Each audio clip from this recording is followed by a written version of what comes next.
Наша страна всегда открыта для прямого и честного диалога, для поиска дипломатических развязок самых сложных проблем. Интересы России и безопасность наших граждан для нас безусловны. This statement comes after Russian lawmakers gave Vladimir Putin the green light to deploy forces abroad. Now, the Russian leader can send troops into Ukraine despite a fierce global backlash.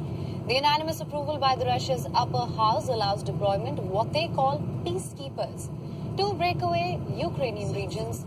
The regions are now recognized by Moscow as independent.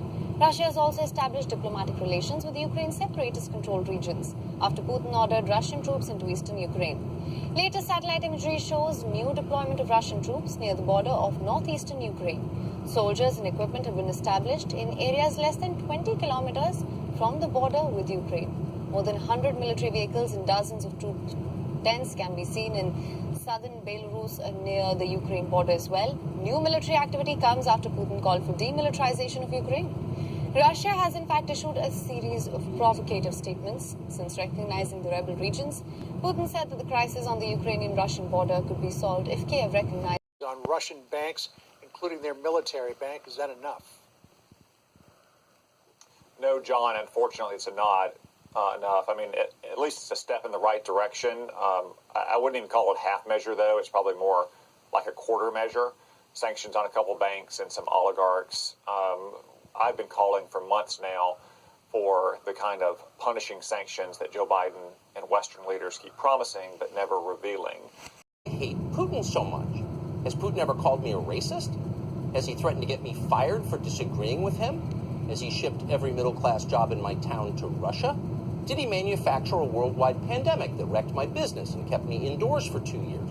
Is he teaching my children to embrace racial discrimination? Is he making fentanyl? Is he trying to snuff out Christianity? Does he eat dogs? These are fair questions, and the answer to all of them is no. Vladimir Putin didn't do any of that. So why does permanent Washington hate him so much? If you've been watching the news, you know that Putin is having a border dispute with a nation called Ukraine. Now, the main thing to know about Ukraine, for our purposes, is that its leaders once sent millions of dollars to Joe Biden's family. Not surprisingly, Ukraine is now one of Biden's favorite countries. Biden has pledged to defend Ukraine's borders even as he opens our borders to the world. That's how it works. Invading America is called equity. Invading Ukraine is a war crime. So with every day, we move closer to some kind of conflict that could easily spin out of control, given that the people running this have no fine motor skills.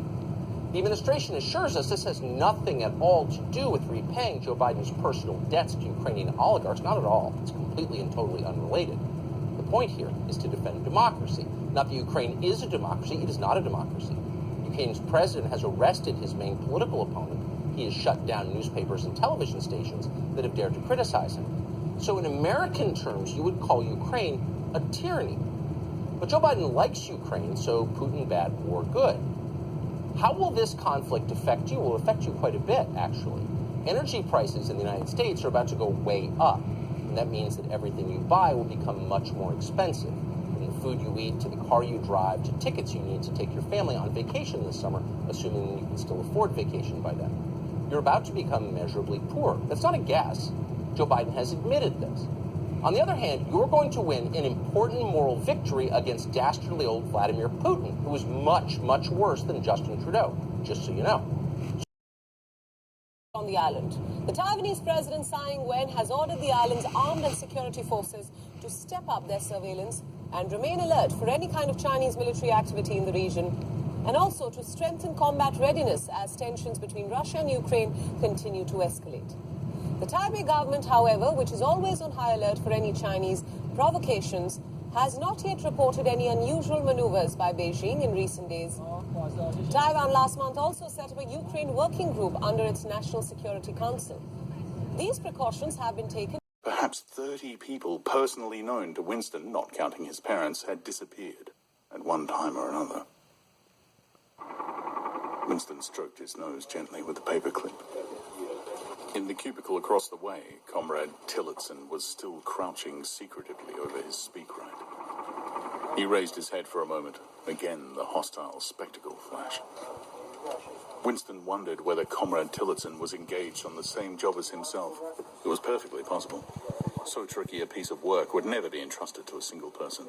On the other hand, to turn it over to a committee The executive order bars any kind of new investment and trade from the U.S. with people living in Ukraine's Donetsk People's Republic and Lugansk People's Republic. The recognition of the separatist regions have triggered international condemnation and a promise of broader targeted sanctions. The European Union. Washington, meanwhile, has also said that it will impose another set of new sanctions on Moscow, which will be unveiled later today. This comes following an initially cautious response to President Vladimir Putin's order of deploying Russian troops to these rebel-held regions. Most significant memory I have of that blast was the completely shut down. These comments come after Russian President Vladimir Putin ordered troops into eastern Ukraine. Berlin's move is the firmest response yet to Moscow's recognition of Ukraine's separatist-controlled regions. Now, since its inception, the Nord Stream 2 has been Europe's most divisive energy project. It is a project worth $11 billion. The pipeline runs from western Siberia to Germany, running parallel to Nord Stream 1. It connects Ust-Luga in Russia with Greifswald in northeastern Germany. The pipeline would make Germany's dependence on Russia even bigger. The Nord Stream 2 could hit over 26 million German homes, enabling Germany to act more independently on the energy market. And at the same time accumulate nuclear weapons, but never really quite know when and under what conditions we would use them, short of a direct attack on the United States. Out of Bikini comes the amazing camera record of history's greatest military experiment. Joint Task Force 1 opens the final... A year after the war, tests were begun in the Pacific to learn more about what the bomb could do. Former fact was that at the time, the U.S. had only one or two usable bombs. The U.S. has the atom bomb. The Russians do not have it, at least until 1949. And yet, that's a time when the Soviets, Stalin's leadership, do very well in terms of consolidating their control over Eastern Europe and making major territorial gains. The cold cap, fought the Dutch, and cleaned them out completely. Lost only 7 of our men with more than 250 of the Dutch killed. No prisoners taken on either side. From there, we went to Springfield, Missouri, where we had the Battle of Wilson Creek, where systems and 2 competing military powers.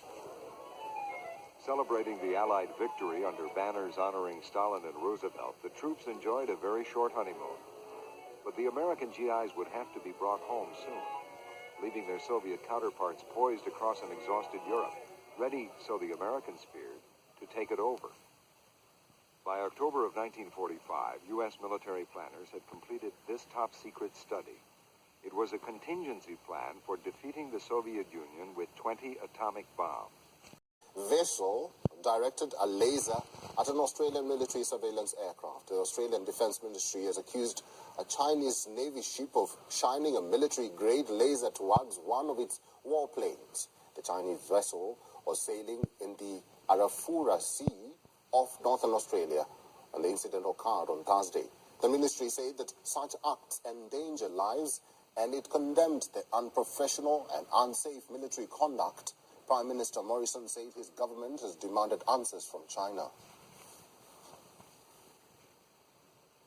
It was a dangerous act.